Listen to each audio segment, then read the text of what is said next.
Welcome back to the Speaking and Communicating podcast. My name is Roberta, and today I'm joined by Lena Thompson. She's actually my compatriot.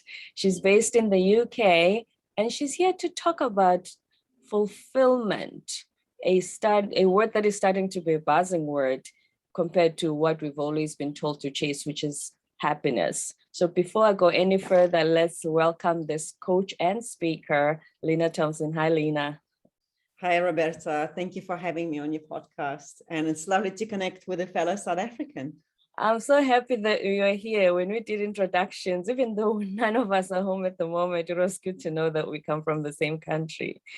Thank you for being here. So you are talking about fulfillment as compared to us being taught that we should chase happiness. What do you think is the difference? Well, it's just from personal journey. That's how, and we just basically spoke about, I think our whole life we are taught to place our attention on outside, on people around us, on objects, on things. And even, when you think about when growing up, we're told that we've got to take care of the others and our needs are not important. And I believe it all starts from there. So by placing all our attention on outside, something or someone will always break our expectations because things change, people change, they come and go, we grow up, our priorities change. So and unless we learn really how to cultivate that happiness, fulfillment, passion from within us, I think we're always going to be in the mercy of some external event that we can't control, but yet we try so hard. And I think the harder we try to control it, the more unsatisfied, the more disappointed we become. So for me, fulfillment is that peace of mind. It's actually that state of inner freedom that comes really by understanding who you are. How did you get started on this journey on pursuing fulfillment? I didn't really start pursuing fulfillment. I started pursuing freedom. I think for me, It was always like my quantum emotion is the freedom. I didn't know what it meant, like in my kind of previous life, if you like. For me, freedom, it was ability to travel because I love traveling. I couldn't imagine like not going on holiday abroad or somewhere. I was always, booking the next thing, doing the next big thing, moving kids from school to school, maybe moving to a different house, because I thought if I just change my environment, I will be happy. I'll have something else to focus on. I'll have less problems to deal with. And eventually I got to the point where I realized that no matter how many handbags I have, how many shoes I bought, how much money I made, it just wasn't really satisfying me anymore. And then of course the guilt kicks in. You think, what's wrong with you? You're making like 6 figures, you've got kids in private schools, you've got an amazing job. You're not right. Maybe it's a midlife crisis, So then I remember going even to therapy for that. I thought maybe something's like seriously fundamentally broken. And what I realized is that I was absolute rubbish at expressing myself. I had all of these feelings, but I didn't have that language to express them. And that's kind of made me feel even more frustrated. And I don't know how far that frustration would have gone to if I didn't come across Dr. Jody Spencer. I don't know if you're familiar with his work. He's my favorite. I do a lot of his meditations. I listen to his explanations because he brings in the scientific explanation towards meditation, energy, and the brain, the quantum physics. I listen to him all the time. Amazing. I'm so glad we've connected. So, so he was the first person really. I remember like driving to this contract. It was about an hour, 2 hours drive every day in traffic. And I hated that place. I honestly can say I wasn't really adjusting too well there. But someone recommended him to me and I pressed play button and I was like, he's talking to me. You know what I mean? That feeling. It's like, oh my gosh, that's the never stop listening to him. Yeah, exactly. So, and I think that what spiraled my change. And then when you talk about, I know someone might listening and saying she wasn't fulfilled by shoes, she must be buying the wrong ones.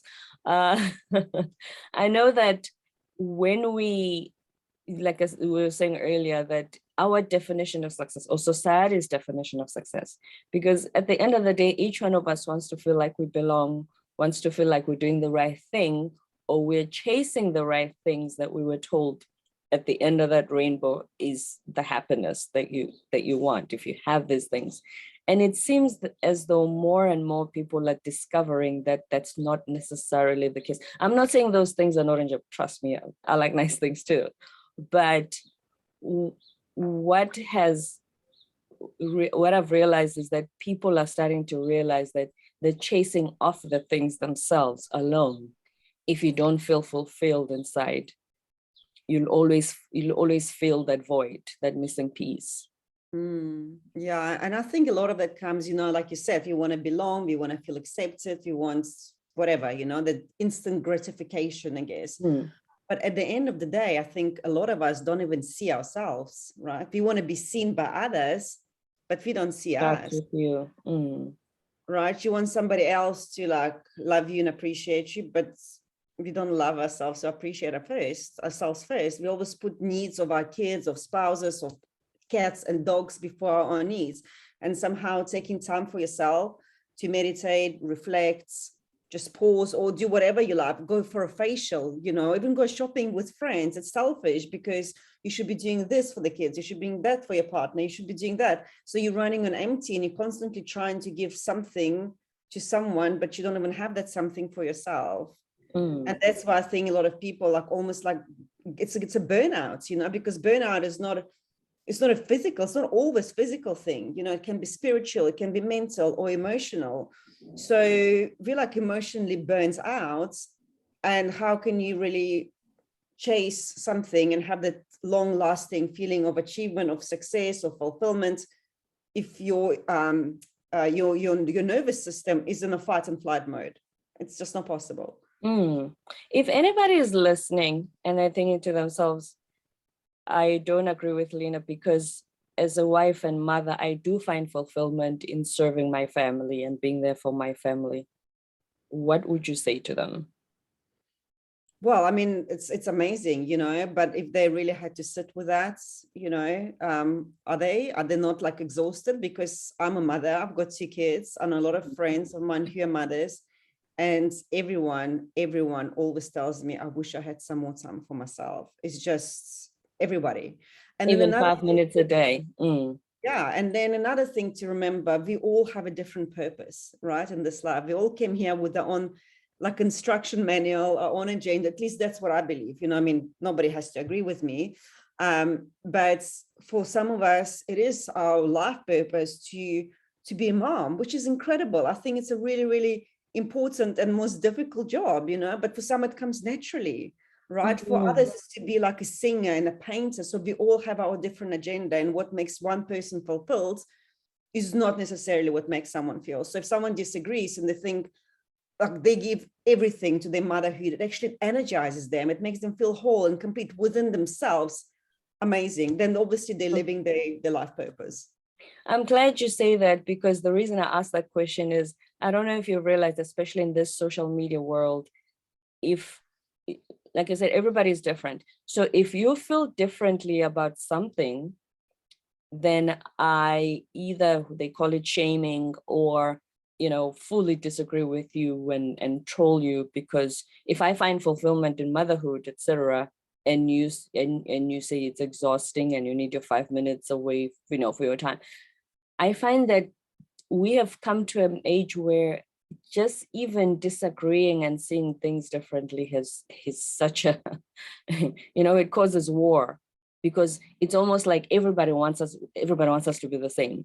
If I find that this fulfills me and you say it doesn't, something's wrong with you. I will find something wrong with you.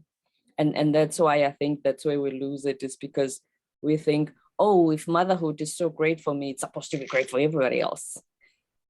Exactly. And, I think more and more people kind of beginning to realize that it's all about being unique in what we do and who we are and how we feel. But of course, there is a lot of still attention on our outside. And that's what I'm talking the whole time, because I work with leaders and I work alongside a lot of coaches. And there is so much talk about leadership, how we can help others, how we can lead others. And I'm like, guys, what about leading yourself first? What about, because when you know who you are, you know what you stand for, you know your core values, it doesn't matter what the person next to you is saying. You're not here to be validated. You're not here to seek everyone's approval. You're not here to be everyone's friend. That's how I see it, you know? So, and also, if you think about it, from the moment we're born, pretty much, we're conditioned to give our authority away, right? To our parents, to our teachers, to our friends, to our cats, dogs, everybody who can make up our minds for us. So when we then want to make a decision, or, you know, we want to take a certain action, we look for validation, for approval, for confirmation that it's good enough, that it's accepted as society. So we're very much disconnected from our, internal authority. And that's why I believe the problem is. That's a very, very good point.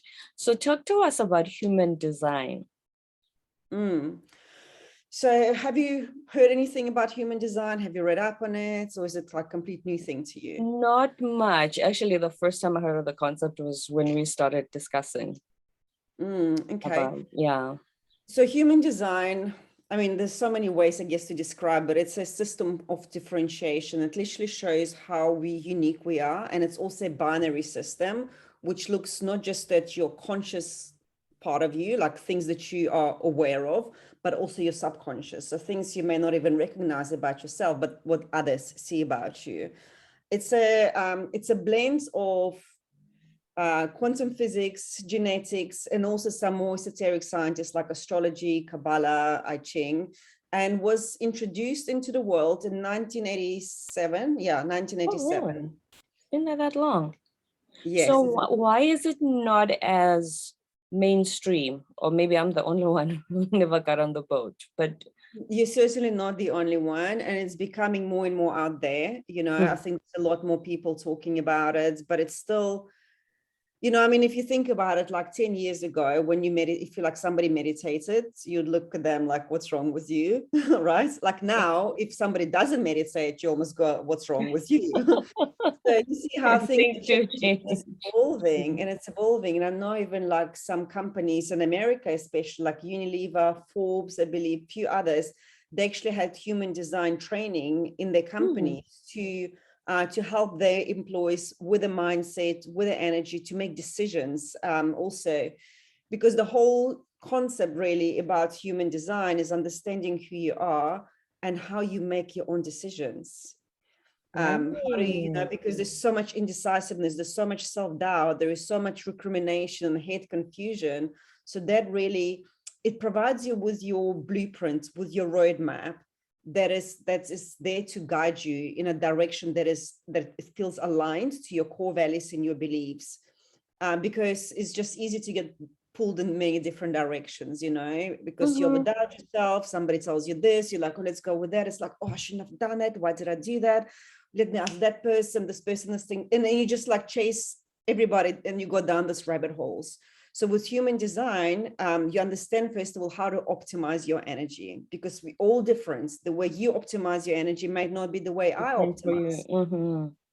It teaches us how to make decisions that are correct for us, how we're here to express and learn, because once again, we express ourselves very differently. We learn very differently. Yes. The way some people learn is through research, through, deep kind of digging into information.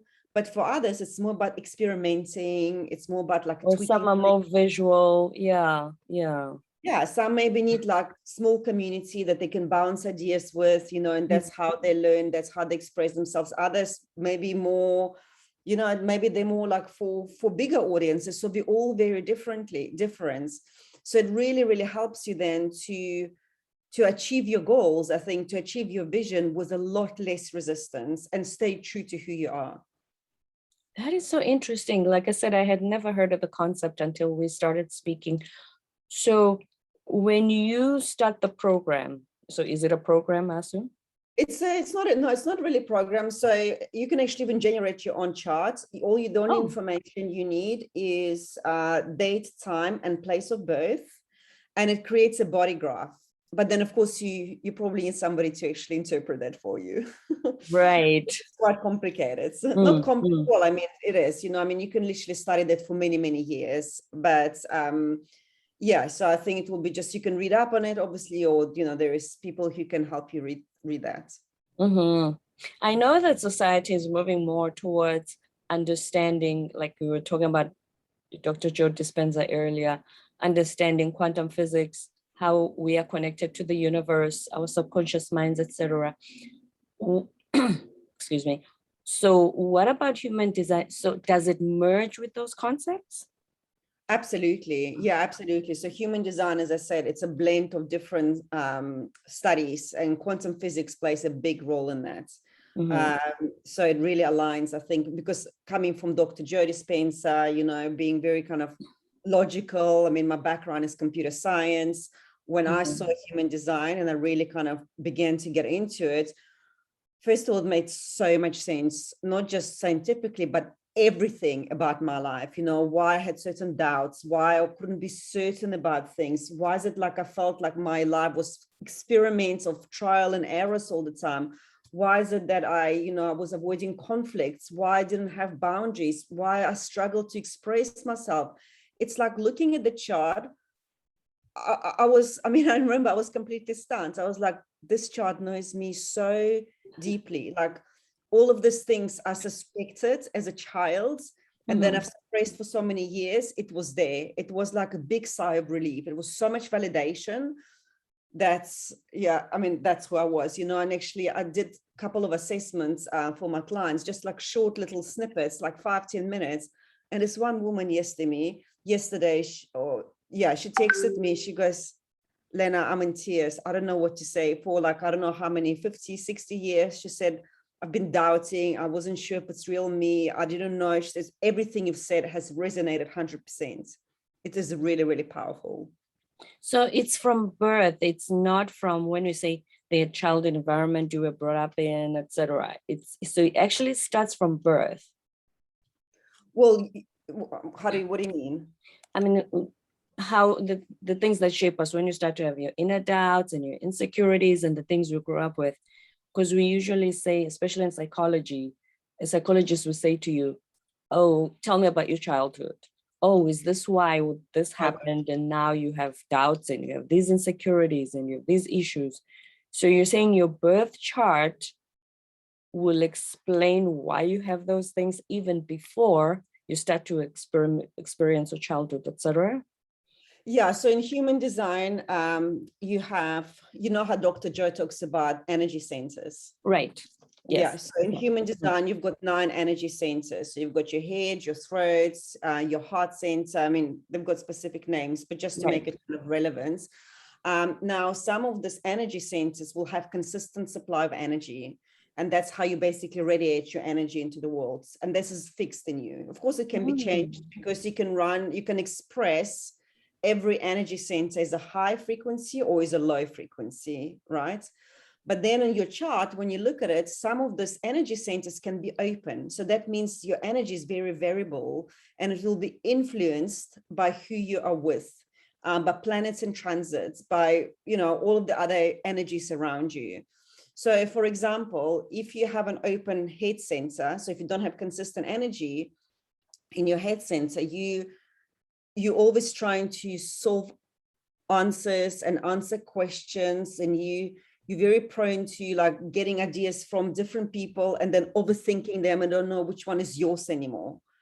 So it's always that constant overthinking, and you're almost like, I don't have inspiration. I don't know what to do next. Where can I look for this idea? Where can I get inspired? All that anxiety. Inspirations. Yeah, you're always looking for inspirations.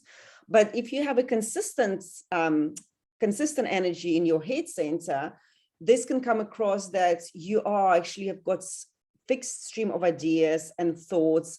You are, you're here actually to inspire others with your ideas, with your creativity. But if you're running it as a low frequency, you could be somebody who's almost manipulating people with your thinking. So you kind of planting the thoughts into their head. You want them to agree with your reasoning, with your thinking. You see, so that's all of that comes really from our childhood, absolutely, from the patterns that we have developed over the years, from the stories we've been telling ourselves, but then also from the previous generations, because like epigenetics And Bruce Yeah. Lipton, I don't know if you're familiar with Bruce Yes, Lipton. Dr. Bruce Yeah. Lipton, you know him too. Yes. He talks about epigenetics. Dr. Joy talks about that. Craig Braden, they all do. Yes. But, you know, we carry up to 14 generations of the cellular memory.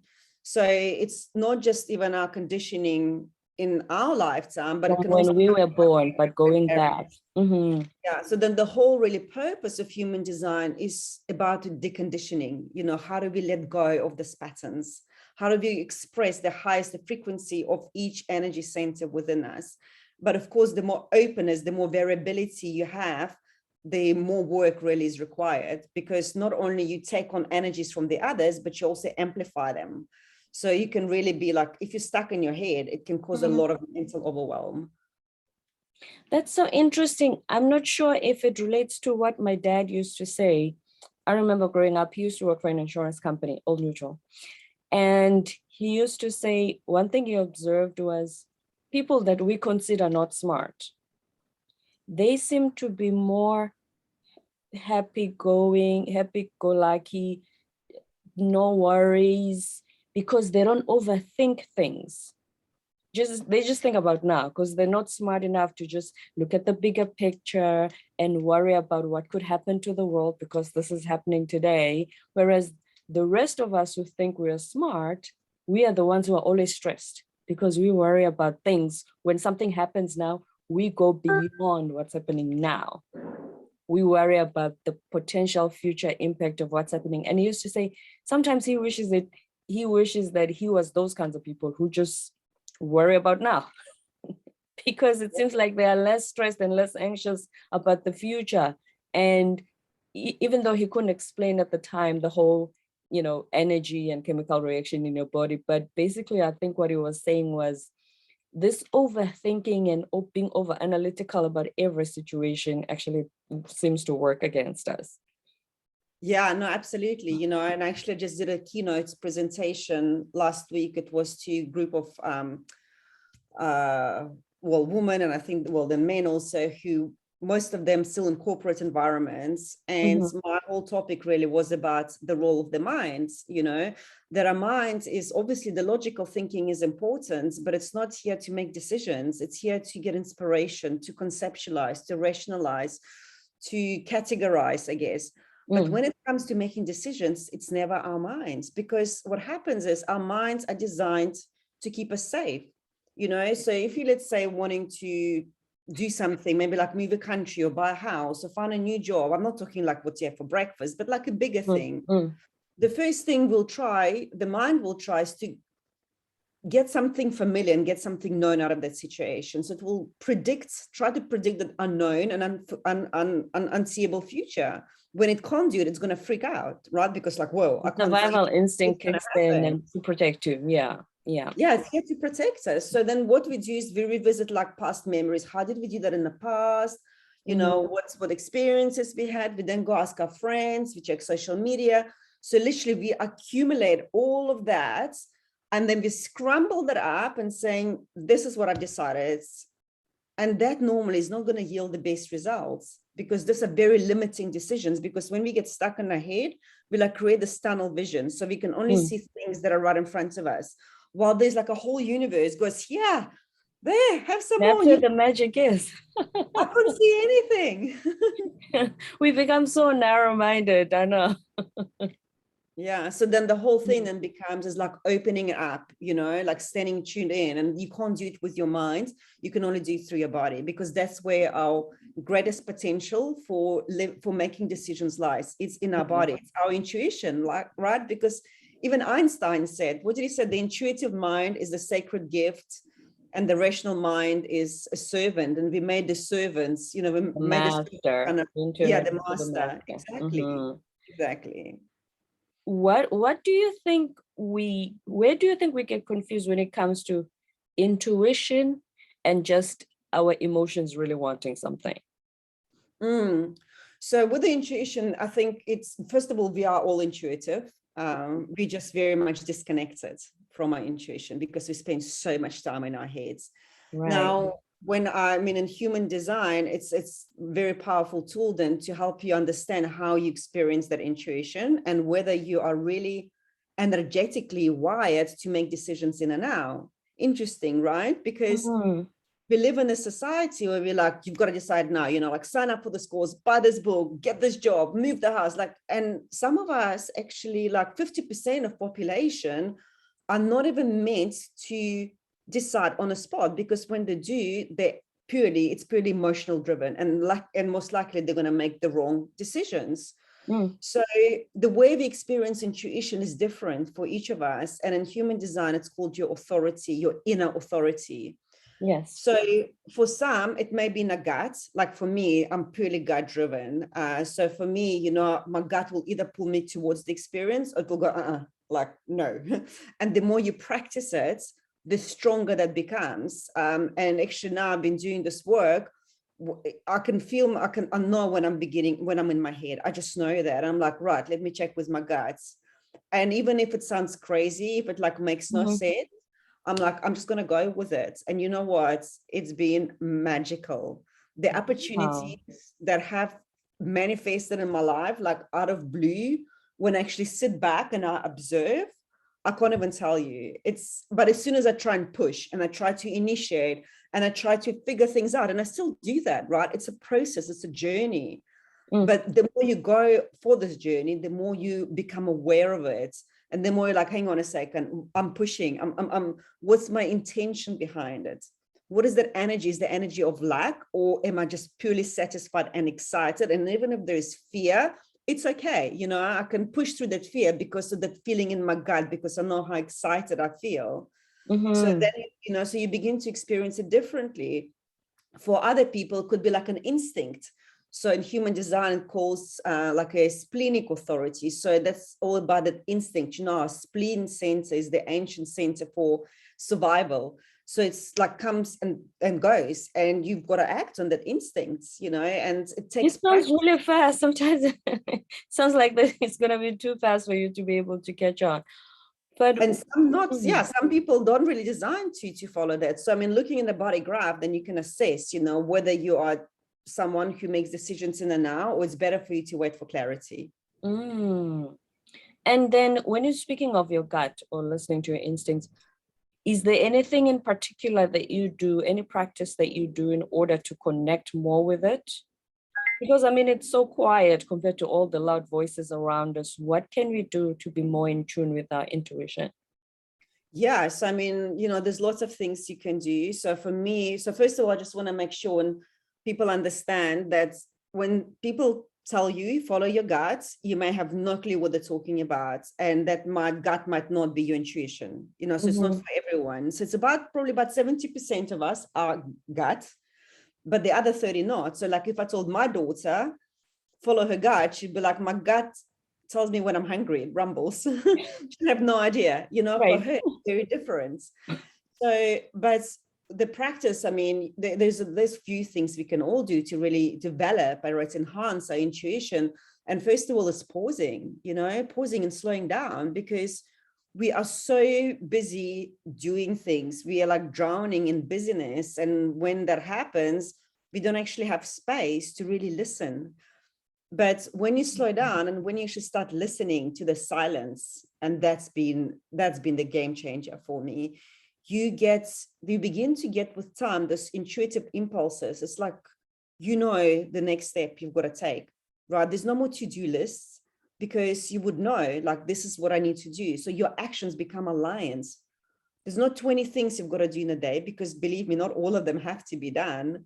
You can do one or two things, but those are the actions that are going to get you results that you want. So, I mean, for me, number one, I would always say just pause. And it's so hard, because being a doer my whole life, pausing and sitting in silence, I used to literally do that, but now it comes so much more naturally. And I always 30 minutes to an hour during the day, I just sit in silence. And I'm like, right, what's my next step?